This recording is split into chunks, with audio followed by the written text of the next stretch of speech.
Hello, नमस्कार, आदाब। स्वागत है आप सभी लोगों का इकोलॉजी की इस सीरीज में।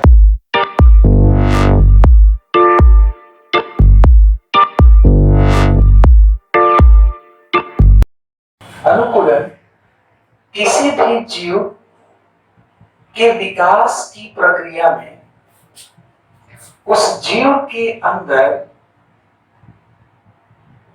विकसित होने वाला कुछ ऐसी विशेषताएं होती हैं जो वह जीव अपने आसपास के वातावरण के साथ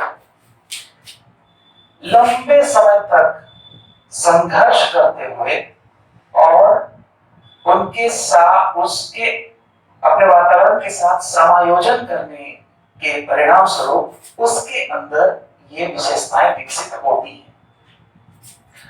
यानी अनुकूलन किसी भी जीव के विकास की एक सामान्य सी प्रक्रिया है जिसके तहत जीव के अंदर कुछ विशेषताएं विकसित होती है जो दूसरों में नहीं होती। वो उस क्षेत्र विशेष में रहने के कारण उसके शरीर से, उसके शरीर के आकार में या उसकी क्रिया में या उसके प्रतिक्रिया में कुछ ऐसे परिवर्तन होते हैं जिसके कारण वह जीव अपने आसपास के वातावरण में सुगमता पूर्वक रह पाता है। विकट परिस्थितियां होती हैं दूसरे जीव के लिए, लेकिन वह जीव उस वातावरण में सुगमता पूर्वक या आसानी से जीवन यापन कर पाता है। अनुकूलन के परिणाम स्वरूप जीव के शरीर में कुछ रचनात्मक और क्रियात्मक परिवर्तन होता है।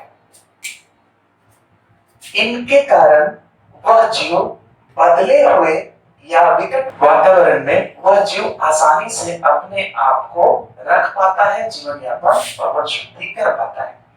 यही जो प्रक्रिया है जीव के विकास की, इसी को हम कहते हैं अनुकूलन। यहाँ पर दो तीन बातें ध्यान रखनी है। एक कि ये जो जीव के अंदर अनुकूलन उत्पन्न होता है वो तुरंत कोई चीज का अनुकूलन तुरंत उत्पन्न नहीं होता। यह अनुकूलन उत्पन्न होने में बहुत ही लंबा समय लगता है और पीढ़ी दर पीढ़ी यह विकसित होता है। दूसरी चीज, इस बदले हुए वातावरण में वैसे जीव जो अपने शरीर के अंदर रचनात्मक या क्रियात्मक परिवर्तन नहीं कर पाते हैं, वह उस विकट परिस्थिति का सामना नहीं कर पाते हैं और वो नष्ट हो जाते हैं, लुप्त हो जाते हैं। और जो अनुकूलित हो जाते हैं वही सरवाइव करते हैं, वही अपना अस्तित्व बना करके रख पाते हैं। जो नहीं रख पाते हैं वो नष्ट हो जाते हैं और जो रख पाते हैं वही अस्तित्व बना के रख पाते हैं। अनुकूलन को हम उदाहरण के माध्यम से समझने का प्रयास करते हैं। जैसे अगर हम ले लें ऊंट को, कैमल। अब ये जो ऊंट है वो शुष्क मतलब जहां पानी न के बराबर पाया जाता है, बहुत पानी की मात्रा बहुत कम हो, जहां पानी नहीं पाया जाता है, शुष्क जो रेगिस्तानी इलाके हैं वहां पर ये ऊंट पाया जाता है और बहुत ही आसानी से अपना जीवन यापन कर पाता है। तो ये ऊंट इस विकट परिस्थिति वाला जो दुर्गम क्षेत्र है, सब लोग यहाँ पे सर्वाइव नहीं कर सकते, यहाँ पर ये ऊंट आसानी से कैसे अपना जीवन सुगमता पूर्वक यापन कर पाता है, इसके लिए उसके अंदर कुछ अनुकूलन विकसित होते हैं जो कि बहुत लंबे समय के प्रक्रिया के बाद उत्पन्न होता है। जैसे इसके तलवे गद्देदार होते हैं। ऊंट का जो तलवा होता है वो गद्देदार होता है। वो गद्देदार तलवा इसलिए ऊंट के अंदर विकसित होता है ताकि जो ऊंट है वो रेगिस्तान में रेत में भी अच्छे पकड़ के साथ और आसानी से चल सके। दूसरी चीज कि रेत की जो तपिश है, जो ताप है, उसका जो टेम्परेचर है, जो गर्मी है, वो उसको उसके शरीर को महसूस ना हो सके, उसकी गर्मी उसको बर्दाश्त हो सके, इसलिए वो गद्देदार हो जाता है, गद्दा उसके विकसित हो जाता है पैर में और आसानी से वो वहां पर चल पाता है और रह पाता है। दूसरा अगर देखें तो जो ऊंट के पैर होते हैं, पैर जो होते हैं वो लंबे होते हैं। देखे होंगे कि ऊंट का जो पैर होता है वो बहुत ही लंबा होता है। अब ये जो ऊंट का जो लंबा पैर है, उस लंबा पैर के लंबा होने के पीछे भी उसका अनुकूलन है। उसमें होता ही है कि ऊंट के लंबे पैर होने के कारण जो रेगिस्तान है, रेगिस्तान की जो तपिश है, जो उसकी गर्मी है, धाह जिसको कहते हैं लोकल भाषा में, तो उसकी तपिश से उसका शरीर महफूज रह पाता है, वो बच जाता है, वो उसके प्रभाव में नहीं आ पाता है। यानी कि जो रेत है, रेत में जो गर्मी है, उस गर्मी को से उसका शरीर ऊंचा हो जाता है, दूर रहता है, तो थोड़ा सा उसको राहत महसूस होती है। तीसरी चीज पीने के रेगिस्तान में न तो पानी आसानी से मिल पाता है, न ही घास या फिर पौधे मिल पाते हैं। ऐसी स्थिति में ऊंट के अंदर एक अपने आप में खुद ही एक प्राकृतिक तौर पर उसके शरीर में विकसित हो जाता है, अनुकूलित हो जाता है कि वो एक साथ 15 दिन का, कम से कम 15 दिन का एक साथ पानी और भोजन अपने शरीर में संचित कर लेता है। हम 15 दिन का खाना नहीं खा सकते, 15 दिन ऐसा नहीं है 15 दिन का खाना खा लिया उसके बाद 15 दिन के बाद खाना खा पाएंगे, ऐसा नहीं है। लेकिन ऊंट ऐसा कर लेता है। वो उसके अंदर, उसके शरीर के अंदर ये अनुकूलन क्यों डेवलप हो पाया?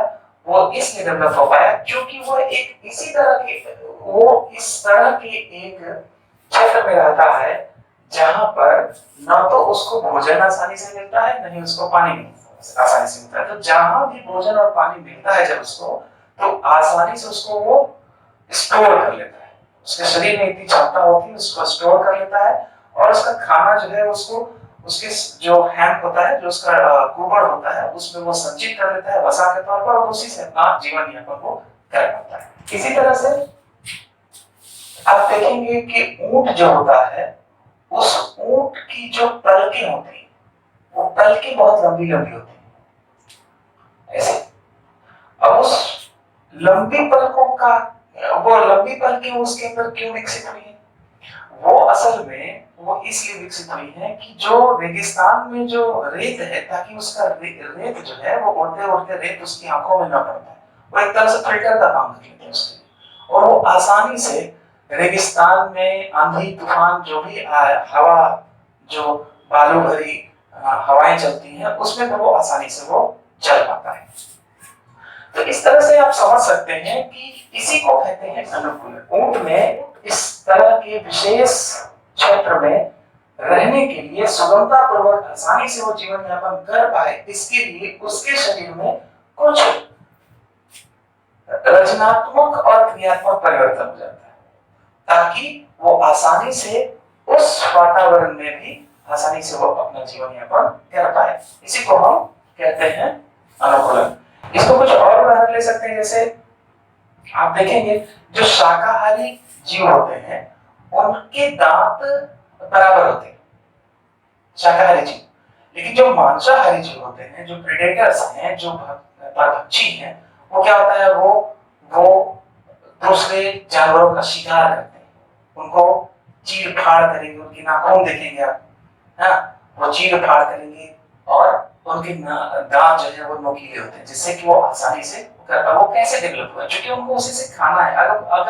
अगर शाकाहारी जानवरों की तरह, शाकाहारी पशुओं की तरह उनके दांत अगर होते तो वो उसका भक्षण नहीं कर पाएंगे। तो उनके अंदर क्या हुआ है, जो कि वो शाकाहारी, जो कि वो मांसाहारी हैं और वो भक्षण करके उनको मार करके खाएंगे, तो उनको ये दांत जो है उनको काम आता है। तो उसके हिसाब से ये हो जाता है। उदाहरण बहुत सारे हो सकते हैं, जैसे आप एक उदाहरण ले लें, जैसे आप देखते होंगे कि जो हमारी क्रिकेट टीम है, हाँ, अब वो जब ऑस्ट्रेलिया जाती है, ठीक है, या फिर वो वेस्ट इंडीज गई या फिर न्यूजीलैंड चली गई या दूसरे देश साउथ अफ्रीका चली गई, जहां भी गई, तो देखते होंगे कि अगर मैच 15 तारीख से शुरू होना है तो वो 13, 14, 15 तारीख को नहीं जाते, उनको भेजा जाता है 15 दिन पहले, 10 दिन 15 दिन पहले भेजा जाता है। क्यों भेजा जाता है?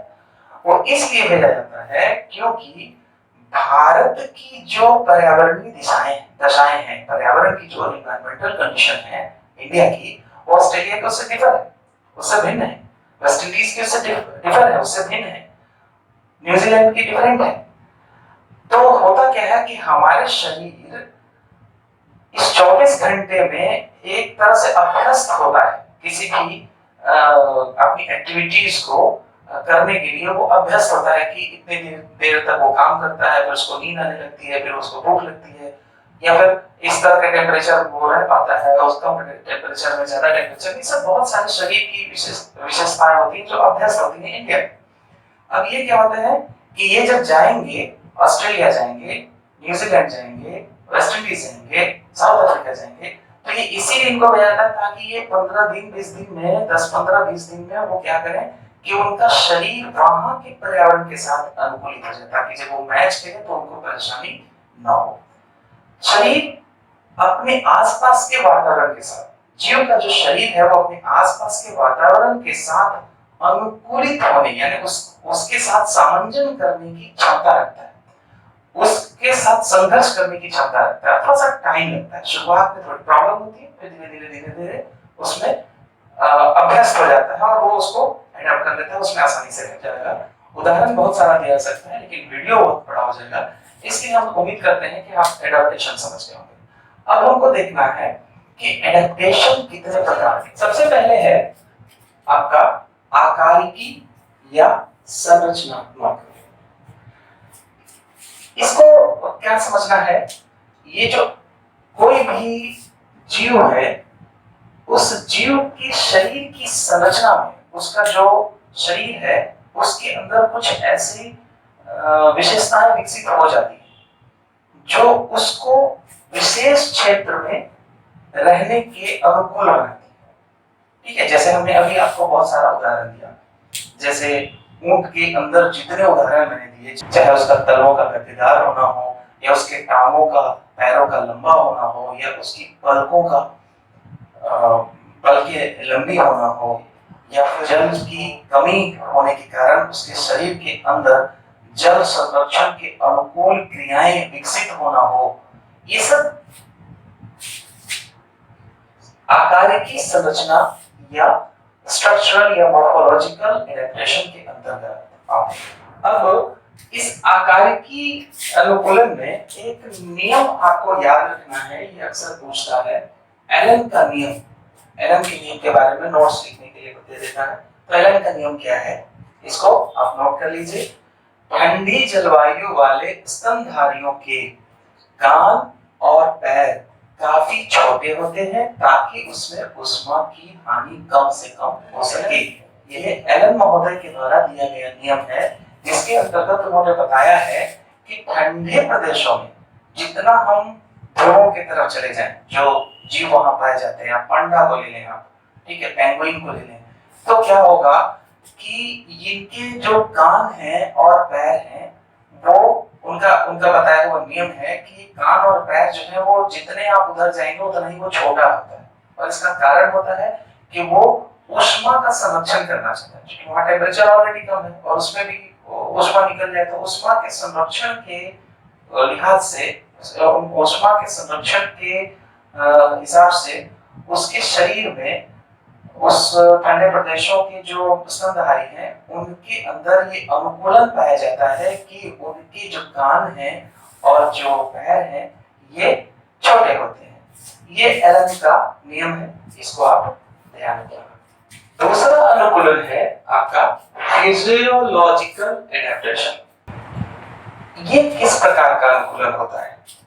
देखिए, कुछ अनुकूलन हमारे शरीर में या जीव के शरीर में कुछ ऐसे अनुकूलन पाए जाते हैं जो सामान्य रूप से हमको दिखाई नहीं पड़ते, लेकिन जब शरीर जीव किसी विपरीत परिस्थिति का सामना करता है तो जो उसके शरीर से प्रतिक्रिया होती है वो कहलाता है आपका फिजियोलॉजिकल एडेप्टेशन या शारीरिक अनुकूलन। इसको हम उदाहरण से समझने की कोशिश करते हैं तो आपको ज्यादा स्पष्ट हो जाता है। देखिए होता यह है कि हम जब किसी पर्वतीय हिल स्टेशन पे जाते हैं, ठीक है, तो हिल स्टेशन पर जाने पर होता क्या है कि मनुष्य का जो हार्ट बीट है वो बढ़ जाता है, हार्ट बीट बढ़ जाता है, उसको थकान जैसा फील होने लगता है, उसका चक्कर आने लगते हैं, उसको वोमिटिंग जैसी आने लगती है। तो ये चीजें क्यों हो पाती है? आपको पता है कि हम मैदानी क्षेत्र में जब हैं तो एटमॉस्फेयर वायुमंडल का एक दबाव हमारे शरीर पर पड़ता है। वायुमंडल का अपना दबाव है जो हमारे शरीर पर पड़ता है, लेकिन हमारा शरीर अनुकूलित है इस हिसाब से कि जितना प्रेशर वायुमंडल का हमारे शरीर पर पड़ता है, कोई भी जीव पर अगर कोई हमारे शरीर पर कोई एटमॉस्फेयर जितना पड़ता है उतना ही हमारा शरीर भी दबाव देता है एटमॉस्फेयर पर। यानी कि दोनों तरफ का जो दबाव है, वायुमंडल का दबाव और हमारे शरीर का दबाव, ये दोनों दबाव समान होने के कारण हमें वायुमंडल के दाब का अनुभव नहीं हो पाता, हम अनुकूलित रहते हैं ऐसे। लेकिन जैसे जैसे हम ऊंचाई पे जाते हैं तो आपको पता है कि जैसे जैसे हम ऊंचाई पर जाते हैं वैसे वैसे हमारा जो प्रेशर है वो कम होता है एटमॉस्फेयर का, वायुमंडल का जो दाब है जैसे जैसे हम ऊपर जाएंगे वैसे वैसे वायुमंडल का दाब कम होता है। तब अब जब हम ऊपर जा रहे हैं तो क्या हो रहा है कि ऊपर का जो एटमॉस्फेयर से जो पड़ने वाला जो प्रेशर था वो कम हो जाता है, क्योंकि जितना हम ऊपर जाएंगे उतना कम होगा, तो वो कम हो जाता है और हमारे शरीर का जो दाब है वो बढ़ जाता है। तो ये जो असंतुलन की स्थिति होती है दबाव में, यानी कि एटमॉस्फेयर का दबाव और शरीर का जो दबाव है, इन दोनों में जो संतुलन बना हुआ था पहले मैदानी क्षेत्रों में जहां वो रहता था वहां, और जब वो जाता है तो वहां उन दोनों में अंतर आ जाता है। नतीजा यही देखते होंगे कि कुछ कुछ लोगों के नाक मुंह से खून भी निकल आता है, क्योंकि प्रेशर अंदर से ज्यादा हो जाता है और वायुमंडल का दबाव कम हो जाता है, तो नाक मुंह से खून लिया जाता है। अब इस विपरीत परिस्थिति का शरीर किस तरह से प्रतिक्रिया करता है? शरीर स्वतः श्वसन का दर और आरबीसी में ऑक्सीजन की मात्रा बढ़ा करके इसको बैलेंस कर देता है। तो देखते हैं कि कुछ समय बाद हम पहाड़ी क्षेत्रों में भी, पर्वतीय क्षेत्रों में भी एडॉप्ट हो जाते हैं, अनुकूलित हो जाते हैं। तो इसी प्रकार का जो अनुकूलन है उसको हम शारीरिक अनुकूलन या फिजियोलॉजिकल एडेप्टेशन कहते हैं। अब तीसरा है व्यवहारिक अनुकूलन या बिहेवियरल एडेप्टेशन। ये किस प्रकार का अनुकूलन है? देखिए कुछ जीवों में अनुकूलन इस तरह से भी पाया जाता है कि उनका व्यवहार परिवर्तित हो जाता है विपरीत परिस्थिति को देखते हुए या विकट परिस्थिति को देखते हुए, जिसमें कि वो अपने अस्तित्व नहीं बचा पाएंगे या उनको दिक्कत ज्यादा होगी, तो वो क्या करते हैं अपने व्यवहार में परिवर्तन कर देते हैं। ठीक है, जैसे जो ठंडे प्रदेशों में जो जीव होते हैं जैसे भालू और ठंडे प्रदेशों का जो पोलर बियर है, वो क्या करता है ठंडी के मौसम में वो शीत निष्क्रियता में चला जाता है, हाइबरनेशन में चला जाता है, वो हाइबरनेशन में चला जाता है। और जो गर्मी का मौसम जब ज्यादा हो गया है तो देखते हैं कि कुछ जो जीव हैं जैसे मछलियां हैं तो बहुत गर्मी से बचने के लिए वो ग्रीष्म निष्क्रियता में चली जाती है, वो एस्टिवेशन में चली जाती है। तो व्यवहार में परिवर्तन हो रहा है, परिस्थितियां जब विपरीत हैं जिसमें कि उनको सर्वाइव करना मुश्किल हो जाएगा, तो वो क्या करते हैं कि अपने व्यवहार में परिवर्तन करते हैं। जनरल जो चीजें रहती हैं जिस तरह से वो हमेशा रहते हैं, विकट परिस्थितियां आए तो अपना व्यवहार चेंज कर लेते हैं, वो हाइबरनेशन में चले गए या एक्सटिवेशन में चले जा रहे हैं कुछ। हम इसको छोटा मोटा तौर पर आप ये भी ले सकते हैं कि जैसे मान लेते हैं कि लू जब चलता है लू का जब मौसम होता है, जब हम लोगों के क्षेत्रों में लू का, तो ग्रामीण क्षेत्रों में क्या होता है, ग्रामीण क्षेत्रों में जो लू का जो पीरियड है, उस पीरियड में जनरली लोग काम करते रहते हैं, लेकिन लू के पीरियड में क्या करते हैं, वो 10 से 3, 2, 4 के बीच का जो है वो पीरियड में वो आराम करने लगते हैं और उनकी जो गतिविधियां हैं वो कम हो जाती हैं। क्यों? क्योंकि उनको वहां पर सर्वाइव करना मुश्किल हो जाता है। तो क्या हो रहा है, जीव के व्यवहार में परिवर्तन हो जा रहा है। तो ये अपने आप को विकट परिस्थिति से बचाने के लिए व्यवहार में परिवर्तन जब कर ले रहे हैं, तो उसको हम कहते हैं व्यवहारिक अनुकूलन या बिहेवियरल एडेप्टेशन। फिर अब अनुकूलन को हम इन रूपों में भी समझ सकते हैं। अनुकूलन के लिए हम जीनोटाइप और फेनोटाइप, ये दो कैटेगरी भी हमको देखने और पढ़ने के लिए मिलता है। हालांकि ये जेनेटिक्स के चैप्टर में आपको ज्यादा डिटेल से पढ़ने का है, लेकिन यहाँ पर हल्का सा हम लोग इसको अध्ययन करते चलेंगे। एक होता है जीनोटाइप यानी कि जीन प्रारूपी या वंशानुगत अनुकूलन, और दूसरा है लक्षण प्रारूपी या उपार्जित अनुकूलन यानी फेनोटाइप। इन दोनों में अंतर क्या है? देखिए, अनुकूलन जो है वो दो चीजें दिखाई पड़ रही हैं।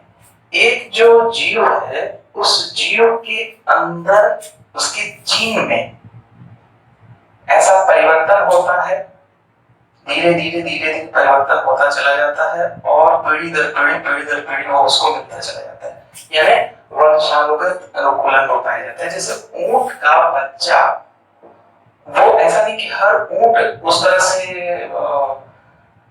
अनुकूलित होता रहेगा, एक्चुअली उसका जीन उस तरह से डेवलप हो चुका रहेगा कि ऊंट का जो बच्चा पैदा होगा, जो उत्पन्न होगा, वो उन विशेषताओं के साथ उत्पन्न होगा।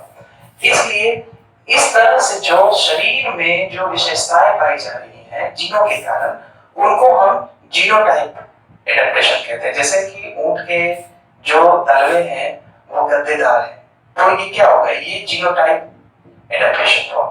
ठीक है। अब दूसरा क्या है, उपार्जित अनुकूलन या फेनोटाइप। उपार्जित का मतलब होता है जन्म के बाद, जो हमने अर्जित किया है, अर्जित किया हुआ। उपार्जित का मतलब अर्जित किया हुआ, एक्वायर किया हुआ। तो फेनोटाइप क्या होता है, जैसे हमने हाइबरनेशन किया है ना, गर्मी के मौसम, गर्मी बहुत ज्यादा हो गई तो हम एस्टिवेशन की स्थिति में चले गए, ग्रीष्म निष्क्रियता की स्थिति में जीव चला गया। या फिर जब ठंडी बहुत ज्यादा ठंड है तो जीव क्या हो गया, वो शीत निष्क्रियता में हाइबरनेशन में चला गया। तो इस तरह का जो अनुकूलन है उसको हम कहेंगे फेनोटाइप। जीनोटाइप मतलब ऐसा अनुकूलन जिसके लिए जीन उत्तरदायी है, ठीक है, वो जीनोटाइप कहलाएगा। और फेनोटाइप क्या है, फेनोटाइप आसपास के वातावरण की प्रतिक्रिया के बाद, वो जन्म के बाद अपने अंदर विकसित करता है। तो ये हो गया आपका फेनोटाइप। ठीक है। अगर आपको इकोलॉजी की ये सीरीज अच्छी लग रही है, ये लेक्चर आपको अच्छा लग रहा है, आपका कॉन्सेप्ट आपका क्लियर हो रहा है, तो आप प्लीज इस वीडियो को जरूर लाइक करें और अपने दोस्तों तक पहुंचाएं, ज्यादा से ज्यादा सब्सक्राइब करें और बेल आइकन जरूर दबा लें। अगले वीडियो में एक नए चैप्टर के साथ, एक नए कॉन्सेप्ट के साथ फिर से मिलते हैं। तब तक के लिए नमस्कार।